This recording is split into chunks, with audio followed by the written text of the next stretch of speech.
CBI এ চূড়ান্ত অনাস্থা। CBI এ অনাস্থা, নিহত ডাক্তারের পরিবারে সিবিআই অফিসে যাওয়ায় সময় নষ্ট। ঠিক কি বললেন নির্যাতিতার পরিবাররা আমরা জানবো বিস্তারিত। আমার সঙ্গে রয়েছে আমার মৈত্রী ভট্টাচার্য, রয়েছে মৈত্রী।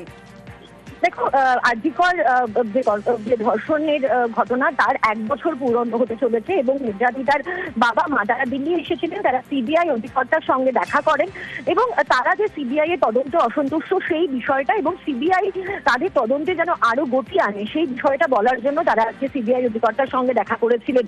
কিন্তু দেখা করার পর তারা যথেষ্ট হতাশ এবং হতাশার সঙ্গে তারা এটা বলেন যে সেটা সিবিআই এর সঙ্গে দেখা করতে আসা মানে সময় নষ্ট করা। তার কারণ তারা বারবার করে যে কথা উল্লেখ করেছেন যে আরো তদন্তে গতি আনার জন্য এবং যারা দোষী আরো তাদেরকে খুঁজে বার করার যে বিষয় তারা বারবার জোর দিচ্ছে, সেই বিষয়ে কোনো প্রস্তাব নেই সিবিআই এর, সে কথাই কিন্তু তাদের বক্তব্যে আজকে উঠে এসেছে। অবশ্যই বেশ মৈত্রী।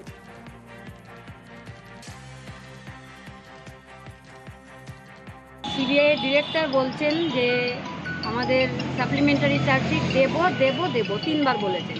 আমাদের যে আইও আর আমাদের যে এখন ইনভেস্টিগেট অফিসার ওনারা দুজনেই বলছেন সঞ্জয় রায় একাই করেছে, আর কেউ এইসব কোনো ধর্ষণের সঙ্গে জড়িত নয়। এখানে আসার সময়টাই আমাদের নষ্ট হয়েছে।